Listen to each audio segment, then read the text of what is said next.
Welcome to the Rim Break Rodeo. We hope this video helps. You begin by making sure the tablet actually supports a fingerprint sensor and has enough battery to avoid interruptions. Once done, remove or verify the screen protector. Unsupported film can ruin scans, then clean the sensor area with a microfiber cloth. Next, you open Settings, go to Security or Biometrics, and pick Add Fingerprint. You will be prompted to set a backup PIN or pattern. Follow that flow because the sensor enrollment won't proceed without it, and it keeps your device accessible if the sensor fails. You'll now perform the actual scans.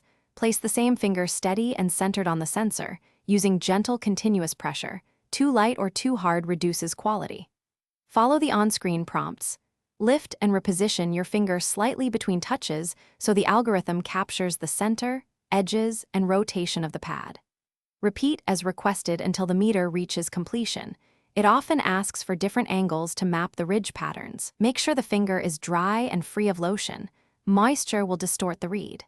You finish by testing the fingerprint unlock several times in everyday positions, because how you hold the tablet matters for reliability. Once satisfied, enroll a second finger or thumb to avoid lockouts. If recognition worsens, make sure the tablet's OS and any sensor firmware are current. Updates often improve matching algorithms. If problems persist, re-enroll the fingerprint after thoroughly cleaning the sensor and removing any screen protector. This one troubleshooting step resolves most accuracy or failure issues you'll encounter. Thanks for watching. Consider subscribing if we helped you.